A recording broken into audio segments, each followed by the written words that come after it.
ಲೈನಲ್ಲಿ ರಘುರಾಜ್ ಕದ್ರಿ ಅವರಿದ್ದಾರೆ, syndicate member, Mangalore university ಅವರು. ರಘುರಾಜ್ ಅವರು ನಮಸ್ಕಾರ. ನಮಸ್ಕಾರ. ನಮಸ್ಕಾರ. ನಮಸ್ಕಾರ. ನಮ್ಮ ಕಾರ್ಯದರ್ಶಿಗಳು ಮಿತ್ರರು ಸುಜಿತ್ ಶೆಟ್ಟಿ ಹಾಗೂ ನಿಹಾರ್ ಅವರಿಗೂ ಕೂಡ ನಮಸ್ಕಾರಗಳು. ಸರಿ ಸರಿ. ಈಗ ಕೆಲವು ಸಮಸ್ಯೆಗಳನ್ನೆಲ್ಲ ರಘುರಾಜ್ ಅವರು ಹೇಳಿದ್ದಾರೆ. ಈಗ ಕೆಲವು ಹೇಳಿದಾಗೆ ನೀವು ಕಾರ್ಯಕ್ರಮ ನೋಡ್ತಾ ಇದ್ದೀರಿ ಅನ್ಸುತ್ತೆ 8 ಗಂಟೆಯಿಂದ. ಇಲ್ಲ, ನಾನು ಚೂರು ಬೇರೆ ಕೆಲಸದಲ್ಲಿ. ಸರಿ, ಅವರೀಗ ಕೆಲವು ಸಮಸ್ಯೆಗಳನ್ನು ಹೇಳಿದ್ರು ಸರ್. ಲ್ಯಾಬ್ ಫೀ ಬಗ್ಗೆ ಹೇಳಿದ್ರು, ಆಮೇಲೆ ನೀರಿನ ಸೌಲಭ್ಯಗಳ ಬಗ್ಗೆ, ಆಮೇಲೆ ಕಾನ್ವೊಕೇಶನ್ ವಿಚಾರದಲ್ಲಿ, ಎಕ್ಸಾಮಿನೇಷನ್ ಫೀಸ್ ಬಗ್ಗೆ, ಮತ್ತು ಕ್ರೀಡಾ ಸೌಕರ್ಯದ ಬಗ್ಗೆ ಎಲ್ಲ ಭಾಳಷ್ಟು ಕೆಲವು ವಿಚಾರಗಳನ್ನೆಲ್ಲ ಅವ್ರು ಹೇಳಿದರು. ಅವರ ಹೋರಾಟಗಳು ನಡೀತಾ ಇದೆ. ನೀವು ಸಿಂಡಿಕೇಟ್ ಮೆಂಬರ್ ಆಗಿ ನೀವು ಏನನ್ನು ಹೇಳಲಿಕ್ಕೆ ಈ ಒಂದು ಮಾಧ್ಯಮದಲ್ಲಿ ಬಯಸ್ತೀರಾ? ಯಾವುದು ಸಬ್ಜೆಕ್ಟ್ ಅಲ್ಲ ಹೇಳ್ತಿದ್ದಾರೆ ಸರ್? ಲ್ಯಾಬ್ ಫೀ ಬಗ್ಗೆ ಹೇಳ್ತಾ ಇದ್ದಾರೆ. ಆಮೇಲೆ ಕುಡಿಯುವ ನೀರಿನ ಸೌಲಭ್ಯದ ಬಗ್ಗೆನೂ ಒಂದು ಹೇಳಿದರು. ಆಮೇಲೆ ಕ್ರೀಡಾ ಸೌಕರ್ಯದ ಬಗ್ಗೆ ಹೇಳಿದ್ರು. ಆಮೇಲೆ ಕ್ಯಾಂಪಸ್ ಸಿಲೆಕ್ಷನ್ಗಳು ಆಗ್ತಾ ಇಲ್ಲ ಅಂತ ಹೇಳ್ತಾರೆ. ಎಕ್ಸಾಮಿನೇಷನ್ ಫೀ ಬಗ್ಗೆ, ಕಾನ್ವೊಕೇಶನ್ ಬಗ್ಗೆನೂ ಹೇಳಿದ್ರು. ಈಗ ಲ್ಯಾಬ್ ಸಂಬಂಧಪಟ್ಟಂತೆ ಈಗಾಗಲೇ ಯಾವ ಡಿಪಾರ್ಟ್ಮೆಂಟ್ ನಲ್ಲಿ ಅವರಿಗೆ ಲ್ಯಾಬ್ ನ ಸಮಸ್ಯೆಗಳಿದೆ? MBA ಬಗ್ಗೆ ಹೇಳಿದಾರಲ್ಲ, MBA ಕಂಪ್ಯೂಟರ್ ಸೈನ್ಸ್. ಎಸ್. ಈಗ ಮಾನ್ಯ ಇಬ್ರು ನಮ್ಮ ಸ್ನೇಹಿತರಿಗೆ ನಾನು ಹೇಳಲಿಕ್ಕೆ ಬಯಸ್ತೇನೆ, ಖಂಡಿತವಾಗ್ಲೂ ನಮ್ಮ MBA ಡಿಪಾರ್ಟ್ಮೆಂಟ್ ನಲ್ಲಿ ನನಗೆ ಒಂದು ಗಮನಕ್ಕೆ ಬಂದಂತಹ ಮಾಹಿತಿ ಪ್ರಕಾರ MBA ಡಿಪಾರ್ಟ್ಮೆಂಟ್ ನ ಒಂದು ಸೆಕೆಂಡ್ ಇಯರ್ MBA ಅಲ್ಲಿ ಅವರಿಗೆ ಲ್ಯಾಬ್ ನ ಸಿಲೆಬಸ್ ಅಲ್ಲಿ ಲ್ಯಾಬ್ ಫೆಸಿಲಿಟಿ ಕೊಡುವಂತದ್ದು ಇಲ್ಲ ಅಂತ ಹೇಳಿ ನನ್ಗೆ ಮಾಹಿತಿ ಇದೆ. ಬಟ್ ಫಸ್ಟ್ ಇಯರ್ MBA ಅವರಿಗೆ ಇದೆ. ಆದ್ರೆ MBA ಡಿಪಾರ್ಟ್ಮೆಂಟ್ ಅಲ್ಲಿ ನನ್ನ ಮಿತ್ರರು ಹೇಳಿದಂತೆ ಹೌದು, ಅಲ್ಲಿ ಲ್ಯಾಬ್ ನ ಫೆಸಿಲಿಟಿಗಳು ಈಗ ಸ್ವಲ್ಪ ಶಾರ್ಟೇಜ್ ಇದೆ. ಆದ್ರೆ ಆ ವಿದ್ಯಾರ್ಥಿಗಳು ಈ ಲ್ಯಾಬ್ ಬಳಕೆ ಮಾಡುವಂತ ಸಂದರ್ಭದಲ್ಲಿ ಅಲ್ಲಿ ಹತ್ರದಲ್ಲಿ ನಮ್ದು ಸೆಂಟ್ರಲ್ ಲ್ಯಾಬ್ ಇದೆ, ಆಮೇಲೆ ನಮ್ದು ಲೆಕ್ಚರರ್ ಕಾಂಪ್ಲೆಕ್ಸ್ ನಲ್ಲಿ ಲ್ಯಾಬ್ ಇದೆ, ಆಮೇಲೆ ಸೈನ್ಸ್ ಬ್ಲಾಕ್ ನಲ್ಲಿ ಲ್ಯಾಬ್ ಇದೆ, ಆಮೇಲೆ ನಮ್ದು ಲೈಬ್ರರಿಯಲ್ಲಿ ಕೂಡ ಲ್ಯಾಬ್ ಇದೆ. ಸೊ ಈ ವಿದ್ಯಾರ್ಥಿಗಳು ಇಲ್ಲೆಲ್ಲ ಬೈಫರಿಕೇಟ್ ಆಗಿ ವಿದ್ಯಾರ್ಥಿಗಳನ್ನ ಕಳಿಸಿಕೊಡುವಂತ ಲ್ಯಾಬಿಗೆ ಕಳಿಸಿಕೊಡುವಂತ ಕೆಲಸಗಳನ್ನ ಮಾಡ್ತಾರೆ. ಅದರ ಜೊತೆಗೆ ಕೆಲವು ವಿದ್ಯಾರ್ಥಿಗಳು ಅವರ ಹತ್ರನೇ ಲ್ಯಾಪ್ಟಾಪ್ ಫೆಸಿಲಿಟಿ ಇರೋದ್ರಿಂದಾಗಿ ಕೆಲವರು ವಿದ್ಯಾರ್ಥಿಗಳು ಸ್ವಇಚ್ಛೆಯಲ್ಲಿ ನಾವೇ ಲ್ಯಾಪ್ಟಾಪ್ ಅಲ್ಲಿ ನಾವು ವರ್ಕ್ ಮಾಡ್ತೇವೆ ಅನ್ನೋದನ್ನ ಅನುಮತಿ ತಗೊಂಡು ಚೇರ್ಮನ್ ರಿಂದ ಅದೂ ಕೂಡ ಕೆಲಸವನ್ನ ವಿದ್ಯಾರ್ಥಿಗಳು ಮಾಡ್ತಾರೆ. ಆದ್ರೆ ನನ್ನ ಮಿತ್ರರು ಹೇಳಿದಂತೆ ಲ್ಯಾಬಿನ ಫೆಸಿಲಿಟಿಗಳನ್ನ ಇನ್ನು ಮುಂದೆ ಅದನ್ನ ಮತ್ತಷ್ಟು ಹೆಚ್ಚಿಸುವಂತ ಕೆಲಸಗಳು ಆಗ್ಬೇಕಾಗಿದೆ. ಮುಂದಿನ ದಿನಗಳಲ್ಲಿ ಸರ್ಕಾರದ ಅನುದಾನವನ್ನ ನೋಡಿಕೊಂಡು ಅದನ್ನು ಖಂಡಿತವಾಗ್ಲೂ ಮಾಡ್ಲಿಕ್ಕೆ ಪ್ರಯತ್ನ ಮಾಡಬಹುದು. ಮತ್ತೆ ಕುಡಿಯುವ ನೀರಿನಲ್ಲಿ ಎಲ್ಲಿ ಸಮಸ್ಯೆ ಇದೆ? ಅವ್ರು ಹೇಳೋದು ಒಂದೇ 5 ಲೀಟರ್ನ ಏನ್ ಹೇಳಿ ಸರ್ ಅದು? ಸರ್, ಈಗ ನೋಡಿದ್ರೆ ಬಾಟ್ನಿ ಡಿಪಾರ್ಟ್ಮೆಂಟ್ ಅಲ್ಲಿ ನೀರಿನ ಫೆಸಿಲಿಟಿ ಸರಿ ಇಲ್ಲ. ಝುವಾಲಜಿ ಡಿಪಾರ್ಟ್ಮೆಂಟ್ ತಗೊಂಡ್ರೆ ಅಲ್ಲಿ ಫಿಲ್ಟ್ರೇ ಇಲ್ಲ. DSW ಅಂತ ತಗೊಂಡ್ರೆ ಅಲ್ಲೇ ಫಿಲ್ಟ್ರೇ ಇಲ್ಲ. ಹಿಸ್ಟ್ರಿ ಅಂತ ತಗೊಂಡ್ರೆ ಫಿಲ್ಟ್ರೇ ಇಲ್ಲ. ಈಗ ಸೈನ್ಸ್ ಬ್ಲಾಕ್ ಅಂತ ತಗೊಂಡ್ರೆ ಫಸ್ಟ್ ಮತ್ತೆ ಸೆಕೆಂಡ್ ಫ್ಲೋರ್ ಅಲ್ಲಿ ಇರುವಂತದ್ದು 5 ಲೀಟರ್ನ ಕೆಪಾಸಿಟಿಯ ವಾಟರ್ ಫಿಲ್ಟರ್ಗಳು. ಅಲ್ಲಿ ಲೈಬ್ರರಿ ಇದು ಲೆಕ್ಚರ್ ಇದು ಸೈನ್ಸ್ ಬ್ಲಾಕ್ ಅಲ್ಲಿ ಒಂದೇ ಸೆಕೆಂಡ್ ಫ್ಲೋರ್ ಅಲ್ಲಿ 4 ಡಿಪಾರ್ಟ್ಮೆಂಟ್ಗಳು ವರ್ಕ್ ಮಾಡ್ತವೆ. ಸಾಧಾರಣ 242 ವಿದ್ಯಾರ್ಥಿಗಳು ಇರ್ತಾರೆ ಆ ಡಿಪಾರ್ಟ್ಮೆಂಟ್ ಅಲ್ಲಿ, ಅಷ್ಟು ಡಿಪಾರ್ಟ್ಮೆಂಟ್ ಸೇರಿ. ಅಷ್ಟು ಡಿಪಾರ್ಟ್ಮೆಂಟ್ ನ ವಿದ್ಯಾರ್ಥಿಗಳಿಗೆ 242 ಜನಕ್ಕೆ 5 ಲೀಟರ್ನ ಕೆಪಾಸಿಟಿ ವಾಟರ್ ಫಿಲ್ಟರ್ ಎಲ್ಲಿಗೆ ಸಾಕಾಗ್ತದೆ ಸರ್? ಈಗ ನಮ್ಮ ಮಿತ್ರರು ಹೇಳಿದಂತೆ ನಮ್ಮ ಸೈನ್ಸ್ ಬ್ಲಾಕ್ ನಲ್ಲಿ ಪ್ರತಿ ಫ್ಲೋರ್ ನಲ್ಲಿ ಒಂದೊಂದು ನಿಮ್ಗೆ ಬೇಕಾದಂತ ವಾಟರ್ ಪ್ಯೂರಿಫೈಯರ್ ಇದೆ. ಬಟ್ ನನ್ನ ಮಿತ್ರರು ಏನ್ ಹೇಳ್ತಿದ್ದಾರೆ, ಅಲ್ಲಿ ಒಂದಷ್ಟು ಇನ್ನೂ ಹೆಚ್ಚಿಸಬೇಕು ಅನ್ನುವಂಥದ್ದು, ಸಾಕಾಗುವುದಿಲ್ಲ ಅನ್ನುವಂಥದ್ದು. ಆದ್ರೆ ಈ ಸಂದರ್ಭದಲ್ಲಿ ಆಯಾಯ ಇಂಥ ಸಮಸ್ಯೆಗಳಿರುವಂತ ಸಂದರ್ಭದಲ್ಲಿ ಆಯಾಯ ಡಿಪಾರ್ಟ್ಮೆಂಟ್ ನ ಚೇರ್ಮನ್ ಗಳಿರ್ತಾರೆ.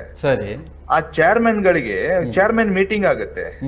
ಸೊ ಈ ಚೇರ್ಮನ್ ಗಳಿಗೆ ವಿದ್ಯಾರ್ಥಿಗಳು ರೈಟಿಂಗ್ ನಲ್ಲಿ ಅಥವಾ ಆರಲ್ ಆಗಿಯೋ ಏನೋ ಒಂದು ಮಾಹಿತಿಗಳನ್ನ ಕೊಟ್ರೆ ಆ ಚೇರ್ಮನ್ ಗಳು ಅದನ್ನ ಯೂನಿವರ್ಸಿಟಿ ಮೀಟಿಂಗ್ ನ ಸಂದರ್ಭದಲ್ಲಿ ಅವ್ರು ತಿಳಿಸಿಕೊಟ್ರೆ ಖಂಡಿತವಾಗ್ಲೂ ಅದನ್ನ ಮಾಡ್ಲಿಕ್ಕೆ ಸಾಧ್ಯ ಉಂಟು, ಅವೈಲೇಬಿಲಿಟಿ ನೋಡಿಕೊಂಡು ಏನು ಅಂತ ಹೇಳಿ. ಸೊ ಇಂಥ ಸಂದರ್ಭದಲ್ಲಿ ಚೇರ್ಮನ್ ರವರು ಅದನ್ನ ಮಾಹಿತಿಯನ್ನ ಕೊಟ್ಟಿದ್ದಾರೋ ಅದು ಇದರ ಬಗ್ಗೆ ಮಾಹಿತಿ ಇಲ್ಲ. ಆದ್ರೆ ಈಗ ಇರುವಂತ ಸಂದರ್ಭದಲ್ಲಿ ಒಂದೊಂದು ಫ್ಲೋರಿಗೆ ಒಂದೊಂದು ಪ್ಯೂರಿಫೈಯರ್ ಇರುವಂತದ್ದು ನನಗೆ ಗಮನದಲ್ಲಿ ಇದೆ. ಅದು ಮತ್ತೆ ಅವ್ರ ಹತ್ರ ಮಾತಾಡ್ತೇನೆ ಅದರ ಬಗ್ಗೆ, ನೀರಿನ ವಿಚಾರ. ಒಂದು ಮುಖ್ಯವಾದ ವಿಚಾರ ಅಂದ್ರೆ ಕ್ಯಾಂಪಸ್ ಸಿಲೆಕ್ಷನ್ ಮತ್ತು ಕಾನ್ವೊಕೇಶನ್ ಬಗ್ಗೆ. ಇದು ಬಹಳ ಇಂಪಾರ್ಟೆಂಟ್ ವಿಚಾರಗಳು. ಮೂರನೇದು examination fees. Convocation on time ಸರ್ಟಿಫಿಕೇಟ್ಸ್ಗಳು ಬರ್ತಾ ಇಲ್ಲ, ಇದು ಬಹಳ ಇಂಪಾರ್ಟೆಂಟು. ಆಮೇಲೆ ಕ್ಯಾಂಪಸ್ ಸಿಲೆಕ್ಷನ್ ಎನ್ನುವುದು ಎಲ್ಲ ನಿಂತು ಹೋಗಿದೆ ಎನ್ನುವಂತ ಹೇಳ್ತಾ ಇದ್ದಾರೆ. ಮತ್ತೆ ಎಕ್ಸಾಮ್ ಫೀ ಬಗ್ಗೆ ಹೇಳ್ತಾ ಇದ್ದಾರೆ, ಅದನ್ನು ಭರಿಸಲಿಕ್ಕೆ ಕಷ್ಟ ಆಗ್ತಾ ಇದೆ ಅಂತ. ಏನ್ ಹೇಳ್ತೀರಿ ಸರ್? ಸರ್, ಈಗ ನಮ್ಮ ಕಾನ್ವೊಕೇಶನ್ ಪ್ರೋಗ್ರಾಮ್ ಹೇಗಾಗ್ತದೆ ಅಂದ್ರೆ ಅದು directly instructed by the governor. ಇದು ಕಂಪ್ಲೀಟ್ಲಿ ಇನ್ಸ್ಟ್ರಕ್ಷನ್ ಕೊಡುವಂತದ್ದು ಗವರ್ನರ್.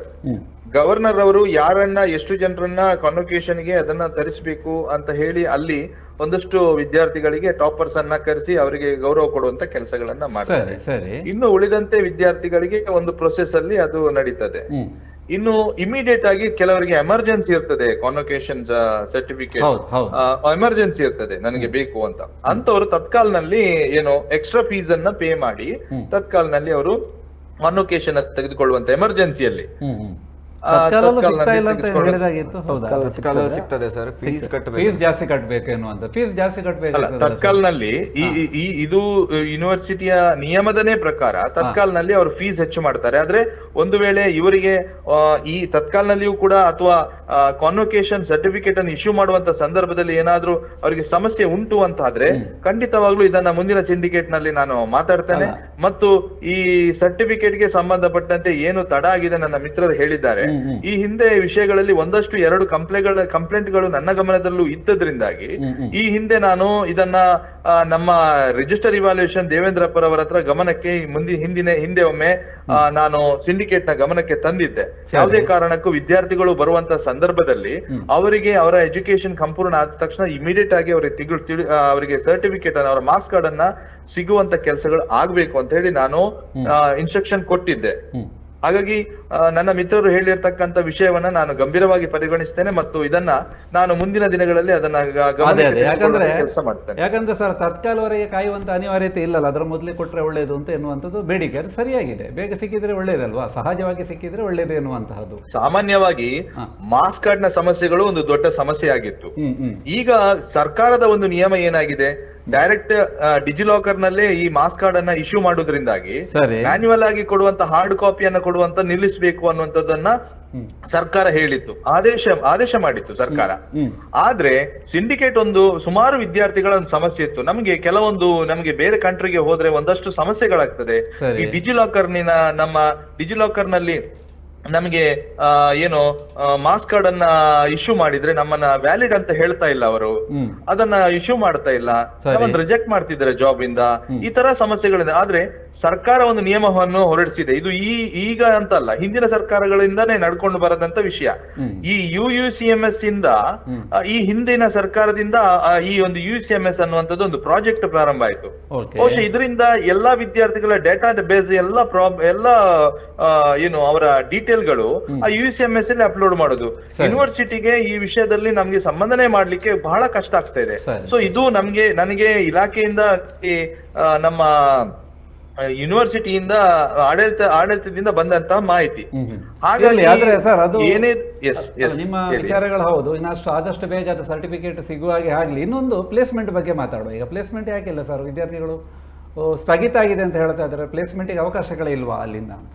ಈಗಾಗಲೇ ಪ್ಲೇಸ್ಮೆಂಟ್ ನ ಬಗ್ಗೆ ವಿಷಯ ಮಾತಾಡೋದ್ರೆ 100% ಈ ಪ್ಲೇಸ್ಮೆಂಟ್ ದೊಡ್ಡ ಮಟ್ಟದಲ್ಲಿ ವಿಶ್ವವಿದ್ಯಾಲಯದಲ್ಲಿ ನಡೆದಿರುವಂತದ್ದು ಖಂಡಿತವಾಗ್ಲೂ ಇಲ್ಲ, ಕಡಿಮೆ ಇದೆ. ಹೌದು, ನನ್ನ ಮಿತ್ರರು ಹೇಳಿರ್ತಕ್ಕಂಥದ್ದನ್ನು ಒಪ್ಪಿದ್ದೇನೆ. ಆದ್ರೆ ಅದು ನಿಂತಿಲ್ಲ.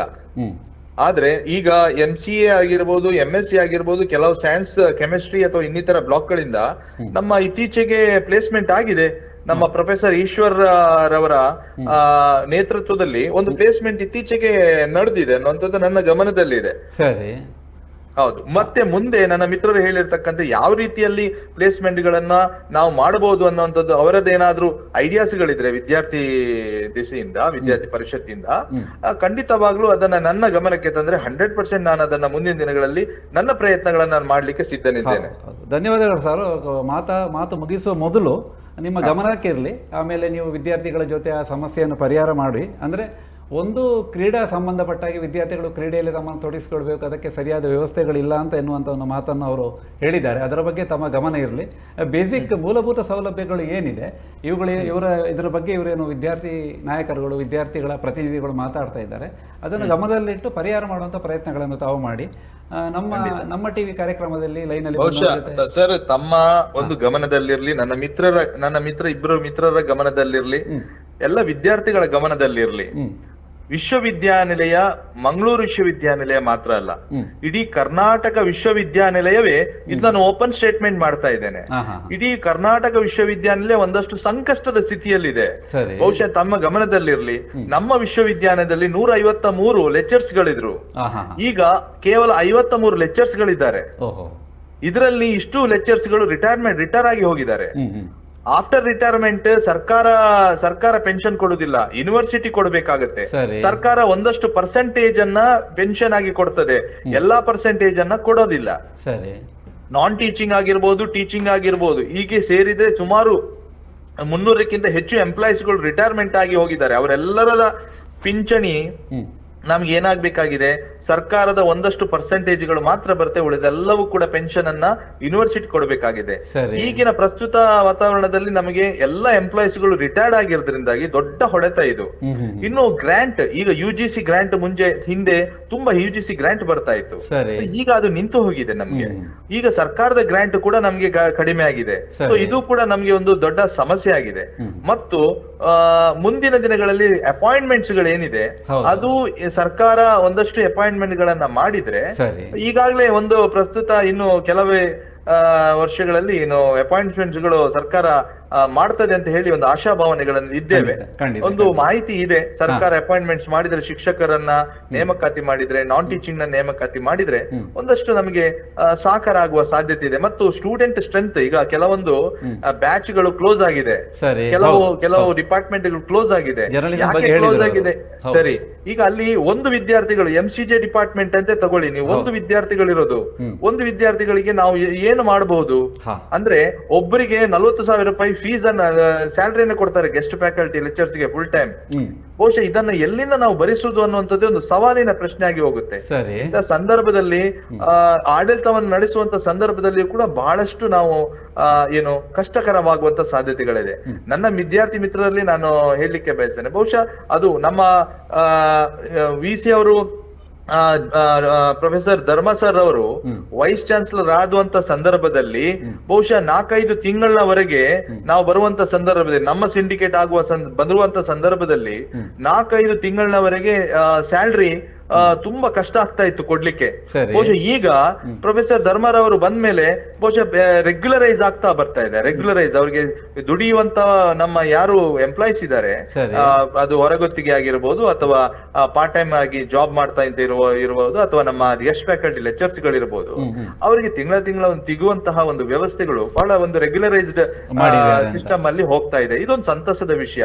ಮುಂದಿನ ದಿನಗಳಲ್ಲಿ ನಮ್ಗೆ ಒಳ್ಳೆ ಫಂಡ್ ಬಂದ್ರೆ ಖಂಡಿತವಾಗ್ಲೂ ಅದರ ವಿಶ್ವವಿದ್ಯಾಲಯ ಮತ್ತಷ್ಟು ಬೆಳೆಸುವಲ್ಲಿ ನನ್ನೆಲ್ಲ ವಿದ್ಯಾರ್ಥಿ ಮಿತ್ರರು ಮತ್ತು ನನ್ನ ನಾಯಕರ ಅವರ ಎಲ್ಲರ ಸಹಕಾರ ಅಗತ್ಯ ಇದೆ. Thank you. ರಘುರಾಜ್ ಕದ್ರಿ ಅವರೇ, ಧನ್ಯವಾದಗಳು. ನಮ್ಮ ಜೊತೆ ಎಷ್ಟೊತ್ತು ಮಾತುಕತೆ ನಡೆಸಿ ಕೆಲವು ವಿಚಾರಗಳನ್ನು ನಮ್ಮ ಜೊತೆ ಹಂಚಿಕೊಂಡಿದ್ದಕ್ಕೆ ಧನ್ಯವಾದಗಳು. ರಘುರಾಜ್ ಸರ್ ಅವರು ಸಿಂಡಿಕೇಟ್ ಮೆಂಬರು, ಅವರಿಗೆ ಅಲ್ಲಿ ಇರುವವರು, ಅವ್ರಿಗೆ ಗೊತ್ತಿದೆ. ನೀವು ವಿದ್ಯಾರ್ಥಿಗಳು ಈ ವರ್ಷ ಇರ್ತೀರಿ, ನೆಕ್ಸ್ಟ್ ಇಯರ್ ಇರೋದಿಲ್ಲ, ಸಮಸ್ಯೆಗಳಾಗೆ ಉಳಿತದೆ ಅಲ್ವಾ? ಸಮಸ್ಯೆಗಳಾಗೆ ಉಳಿಬಾರ್ದು. ಏನು ಹೇಳ್ತಾರೆ ಅವರ ಮಾತುಗಳಿಂದ ನಿಮ್ಗೇನು ಆಶಾವಾದ ಏನಾದರೂ ಕಾಣಿಸ್ತಾ ಇದೆಯಾ? ಈಗ ಸರ್ ನಾನು ಹೇಳುವಂಥದ್ದು, ನಾನು 2 ವರ್ಷಗಳ ಕಾಲ ಅಕಾಡೆಮಿಕ್ ಕೌನ್ಸಿಲ್ ಮೆಂಬರ್ ಆಗಿದ್ದಂಥವನು. ಈಗ ಯೂನಿವರ್ಸಿಟಿ ಪ್ರತಿ ವರ್ಷ ಬಜೆಟ್ ಅಂತ ಮಂಡನೆ ಮಾಡ್ತದೆ. ಸರಿ, ಬಜೆಟ್ ಅಲ್ಲಿ ಮಂಡನೆ ಮಾಡುವಂಥದ್ದು ಹಾನರರ್ ಅಂದ್ರೆ ಗೆಸ್ಟ್ ಫ್ಯಾಕಲ್ಟಿ ಫಂಡ್, ಅವರಿಗೆ ಬರುವಂತ ಸ್ಯಾಲರಿ ಬಿಟ್ರೆ ಮತ್ತೆ ಯಾವ್ದನ್ನು ಸ್ಟೂಡೆಂಟ್ಸ್ ಗಳಿಗೆ ಫುಲ್ಫಿಲ್ ಮಾಡ್ತಿಲ್ಲ. ಈಗ MP ಡಿಪಾರ್ಟ್ಮೆಂಟ್ ಎಸ್ಟಿಮೇಟ್ ತಗೊಂಡ್ರೆ, ಈಗ ಇಕ್ವಿಪ್ಮೆಂಟ್ ಎಸ್ಟಿಮೇಟ್ ತಗೊಂಡ್ರೆ 2 ಲಕ್ಷ ರೂಪಾಯಿ ಅಂತ ಎಸ್ಟಿಮೇಟ್ ಅಲ್ಲಿ ಕೊಡ್ತಾರೆ. ಎಸ್ಟಿಮೇಟ್ ಅಲ್ಲಿ 10,000 ರೂಪಾಯಿ ಕೊಡ್ಲಿಲ್ಲ, 5% ಸಹಿತ ಸ್ಟೂಡೆಂಟ್ಸ್ ಗಳಿಗೆ ಕೊಡುವುದಿಲ್ಲ. ಎಸ್ಟಿಮೇಟ್ ಇಷ್ಟ ಆಗ್ತಾರೆ ಅಂದ್ರೆ ಅದು ಅರ್ಥ ಇಲ್ಲ. ಈಗ ಸರ್ ಹೇಳಿದಾಗೆ ಪ್ಲೇಸ್ಮೆಂಟ್ ಆಗಿದೆ ಅಂತ ಹೇಳ್ತಾರೆ. ಪ್ಲೇಸ್ಮೆಂಟ್ ಆಗಿರೋದು ಕೆಮಿಸ್ಟ್ರಿ ಡಿಪಾರ್ಟ್ಮೆಂಟ್ ಅಲ್ಲಿ ಒಂದೇ ಸದ್ಯಕ್ಕೆ ಆಗಿರುವಂತದ್ದು, ಒಂದು 4-5 ವಿದ್ಯಾರ್ಥಿಗಳು. ಅದು ಹೋಗಿರುವಂತದ್ದು ಇಲ್ಲಿ ಕಲಿತ ವಿದ್ಯಾರ್ಥಿಗಳ ಕಂಪನಿಗಳಿರುವವರೇ ಬಂದು ಪ್ಲೇಸ್ಮೆಂಟ್ ಮಾಡ್ಕೊಂಡು ಹೋಗಿರೋದೇ ವಿನ. ಈಗ ನಾನು ಒಂದು ಲೈಫ್ ಸೈನ್ಸ್ ನ ಸ್ಟೂಡೆಂಟ್. ಲೈಫ್ ಸೈನ್ಸ್ ಸಾಧಾರಣ 7 ಡಿಪಾರ್ಟ್ಮೆಂಟ್ ಗಳಿದೆ. ಇಷ್ಟು ವರ್ಷ ಆಕ್ಟಮ್ ಅನ್ನೋ ಒಂದು ಕಂಪನಿ ಬರ್ತಿತ್ತು ಕ್ಯಾಂಪಸ್ಗೆ, ಈ ವರ್ಷದಿಂದ ಅದು ನಿಂತು ಹೋಗಿದೆ. ಅದೇ ತರ ಹಲವಾರು ಕಂಪನಿಗಳು ಯೂನಿವರ್ಸಿಟಿಗೆ ಇಷ್ಟು ವರ್ಷ ಬರ್ತಿತ್ತು. ಈಗ ಇಷ್ಟು ವರ್ಷ ಬರ್ತಿದ್ದ ಕಂಪನಿಗಳು ಎಲ್ಲಿಗೆ ಹೋಗ್ತೀವಿ ಅಂದ್ರೆ STM, ಉಜಿರೆ, ಬೇರೆ ಪ್ರೈವೇಟ್ ಕಾಲೇಜ್ಗಳಿಗೆ ಹೋಗ್ತಿದೆ ವಿನ ಇಲ್ಲಿ ಬರ್ತಿಲ್ಲ. ಯಾಕೆ ಅಂತ ಕೇಳಿದ್ರೆ, ಇಲ್ಲಿ ಫೆಸಿಲಿಟಿ ಸ್ಟೂಡೆಂಟ್ಸ್ ಗಳಿಗೆ ಕೊಡುವುದಿಲ್ಲ. ಸ್ಟೂಡೆಂಟ್ಸ್ ಗಳದ್ದು ಸ್ಕಿಲ್ ಇರುವುದಿಲ್ಲ, ಸ್ಕಿಲ್ಲೇ ಇಲ್ಲ ಸ್ಟೂಡೆಂಟ್ಸ್ ಗಳಿಗೆ, ನಾವು ಯಾಕೆ ಬರ್ಬೇಕಂತ ಕೇಳ್ತಾರೆ. ಸರಿ, ಈಗ ಇವರು ಹೇಳೋ ಪ್ರಕಾರ ಹೊಸ ಸಿಂಡಿಕೇಟ್ ಬಂದಿದೆ ಅನ್ನೋ ನಿರೀಕ್ಷೆ ಇಟ್ಕೊಳ್ಳುವ ಕೆಲವು ವಿಚಾರಗಳನ್ನು ಹೇಳಿದರು. ಸುಮಿತ್, ಈಗ ಹೋರಾಟ ಮಾಡ್ತಾ ಇದ್ದೀರಿ, ABVP, ನಿಮ್ಮ ಜೊತೆ ಬೇರೆ ಸಂಘಟನೆಗಳು ಇದೆ ಅಥವಾ ನೀವು ಒಂದಷ್ಟು ಸ್ವಲ್ಪ ವಿದ್ಯಾರ್ಥಿಗಳನ್ನು ಇಟ್ಕೊಂಡು ಹೋರಾಟ ಮಾಡ್ತೀರಿ? ಯಾವ ರೀತಿಯ ಹೋರಾಟಗಳು? ಅಲ್ಲ ಸರ್, ನಮ್ಮದು ಹಿಂದಿನಿಂದಲೂ ಕೂಡ ನಮ್ಮದು ಸ್ವತಂತ್ರ ಸಂಘಟನೆ ವಿದ್ಯಾರ್ಥಿ ಪರಿಷತ್ ಹಿಂದಿನಿಂದಲೂ ಕೂಡ ಹೋರಾಟವನ್ನು ಮಾಡ್ಕೊಂಡು ಬಂದಿದೆ. ಇನ್ನು ಮುಂದೆ ಕೂಡ ಸಮಸ್ಯೆಯನ್ನು ಬಗೆಹರಿಯುವವರೆಗೂ ಕೂಡ ಹೋರಾಟಗಳು ನಿರಂತರವಾಗಿ ನಡೀತದೆ ಸರ್. ನಮ್ಮ ಪ್ರಶ್ನೆ ಇರುವಂಥದ್ದು, ಮನೆ ಸಿಂಡಿಕೇಟ್ ಸಾಹೇಬರು ಭಾಳ ಒಳ್ಳೆಯಾಗಿ ವಿವರಿಸಿದ್ರು ಸರ್ಕಾರದಿಂದ ಏನೆಲ್ಲ ಸಮಸ್ಯೆ ಇದೆ ಅಂತೇಳಿ. ಅದೆಲ್ಲವೂ ಸತ್ಯ. ಆದರೆ ಆಡಳಿತ ವ್ಯವಸ್ಥೆ ವಿದ್ಯಾರ್ಥಿಗಳ ಹತ್ರ ಸಮಸ್ಯೆ ಹೇಳಬೇಕು ಅಥವಾ ಸಮಸ್ಯೆ ವಿದ್ಯಾರ್ಥಿಗಳ ಆಡಳಿತ ವ್ಯವಸ್ಥೆ ಹತ್ರ ಸಮಸ್ಯೆ ಹೇಳಬೇಕು? ಅಲ್ಲಲ್ಲ, ಅವರೀಗ ನಿಮ್ಮ ಜೊತೆ ಹೇಳಿದೆ ಅಲ್ಲ, ಜನರಲ್ ಆಗಿ ನನ್ನ ಪ್ರಶ್ನೆಗಳಿಗೆ ಇವರು ಕೊಟ್ಟಂತ ಅಲ್ಲಲ್ಲ, ಇದೇ ಉತ್ತರವನ್ನ ಕರೆಕ್ಟ್ ನೀವು ನಿಮ್ಮ ಹತ್ರ ನಾನು ನಿಮ್ಮ ಸಮಸ್ಯೆಗಳೇನಿದೆ ಅದನ್ನು ನೇರವಾಗಿ ಅವರಲ್ಲಿ ಕೇಳಿರೋದು. ನಿಮ್ಮ ಜೊತೆ ಮಾತುಕತೆ ಮಾಡುವಂತ ಅವರು ಹೇಳಿದ್ದಾರೆ, ಹಾಗೇನಿಲ್ಲ. ಅವರು ವಿದ್ಯಾರ್ಥಿಗಳ ಉತ್ತರ ಅಂತಲ್ಲ, ಮಾಧ್ಯಮದಲ್ಲಿ ಪ್ರಶ್ನೆ ಕೇಳುವಾಗ ಅವರಿಗೆ ಏನು ವಿಚಾರಗಳು ತಿಳಿದಿದೆ ಅನುಭವದ ಮೇಲೆ ಕೆಲವು ಉತ್ತರವನ್ನ ಅವರು ಹೇಳಿದ್ದಾರೆ. ಅಲ್ಲ, ಇದು ಒಂದು ವಿಷಯ. ಇದೇ ಉತ್ತರ ನಾವು ಹಿಂದಿನ ಎಷ್ಟು ಸಲ ಮನವಿ ಕೊಡ್ತೀವಲ್ಲ ಸರ್, ಎಷ್ಟು ಹೋರಾಟ ಮಾಡ್ತೀವಲ್ಲ, ಅವತ್ತು ಅಲ್ಲಿನ ಆಡಳಿತ ವ್ಯವಸ್ಥೆಯಿಂದ ಇದೇ ಬರ್ತದೆ ಉತ್ತರ ಅಂತ. ಸರಿ ಸರಿ.